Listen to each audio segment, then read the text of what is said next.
In May of this year, I was in Greece for a IPSC competition. It was 24 stages. The Greek hosts were absolutely phenomenal. On the first day of the competition, we were jumping around from stage to stage because we were shooting the pre-match.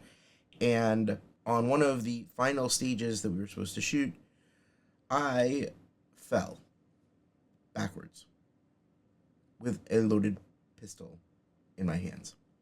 This is one of the things that I have been most afraid of, and has been one of those things that has just really ridden with me since I started IPSC, was what happens when I fall backwards and how do I keep everybody safe. I can say that this was the first time it has ever happened. More importantly for me is that this proved to me that even if I fall down, I can keep other people around me safe, and I can continue competing even though my pain levels went through the roof and I had to take time to regroup and to keep the others around me feeling comfortable with the fact that I was running the stage. Two things happened as a result of this. One was that my partner in crime, Shaggy Levavi, joined me on the stage and just made sure I didn't fall. He didn't push me like he had to in certain other stages where there was deep gravel or there were pitfalls where I was getting stuck. But he made sure that I wasn't going to fall backwards. The other thing that happened here was totally my mistake, and it's a fault I have to take on myself. And we're going to start by pointing this out. If you look in the video, what you're going to see is that on the very bottom of my wheelchair, there are two anti-tip bars that are turned inward. They should be turned outward to make sure that if my wheelchair tips backwards, there's a limit to how far back I can go. This was my mistake, and it was a huge lesson learned as part of this competition. So without further ado, let's jump into it. As I mentioned, you can see that there's the missing bars here on the bottom.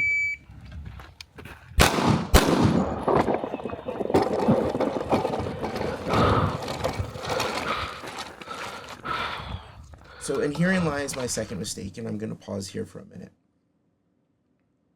If you look at the targets that are in front of me, there's one, two, there's a third one off to the left. And as we move through this, you're going to see that I try and re-engage these targets again. But I want you to focus on this front end. There's 1, 2, 3 targets. Okay? Boom, boom, boom, boom. I don't take a shot at the third target. I felt like it's too far away, and I continued on my run.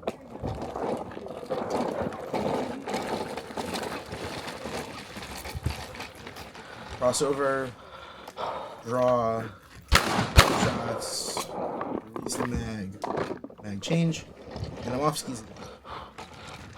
And here's where things get interesting. I reach a point on the stage where I'm stopping, and I know I have to engage this target, stop for a second, and the target right in front of me.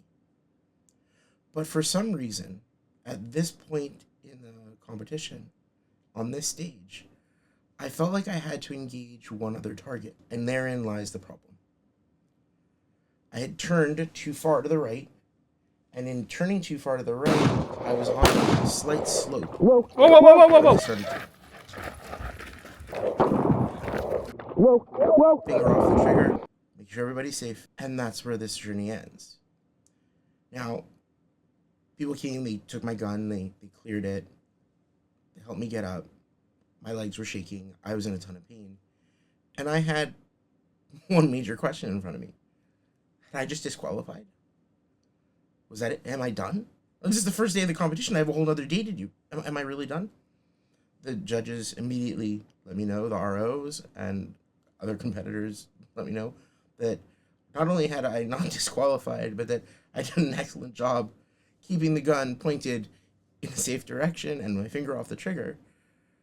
But now it was a choice of, okay, what do I do differently?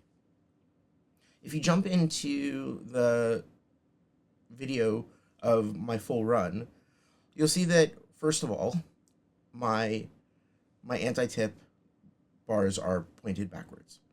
The second thing you'll see is that Shaggy is running with me just to make sure I don't fall. The third thing you're going to see is that I made a slight change in the decision of how I acquired and engaged my targets. The spot that I chose instead was to take on all three of the targets that I originally mentioned from that one spot, and simply not to re-engage the target that didn't need re-engaging in any way. But there's a couple lessons to be learned here. One is on the very technical side. Make sure your gear is set up and know what's going on with your gear. And in a wheelchair, that means making sure the anti-tip is set the way it's supposed to be. Two, even though I had planned the stage, I didn't follow that plan into its entirety. I didn't trust my own shots on that last target, and as a result, I put myself and others in danger. So I need to trust my shots. The third thing I learned here, and I think it's probably the most important lesson I could teach, is that it's not about how you fall. It's about what you do when you get up that matters. Yeah, I fell down. My legs were in a ton of pain. It took me a good 10-15 minutes just to physically reach a point where I could even discuss whether or not I was going to reshoot this stage or just going to take a 0. And even after that, it took me more time to get to the point where I could say, okay, I'm ready to reshoot. But how I got up mattered. First of all, trusting people around me to help me get up, but also in the choices I was going to make moving forward. Knowing I could count on Shaggy when I needed help, knowing that I could talk to the judges and the ROs and the range master about what it is I needed in order to effectively compete. So here's my challenge. If you're in a wheelchair, like me, and you're considering competing in IPSC or in any sport, go for it. Step up to the challenge. What is the worst that could possibly happen? You'll fall, you might get hurt, and you might have to get up again? Okay, but it's about how we get up that matters.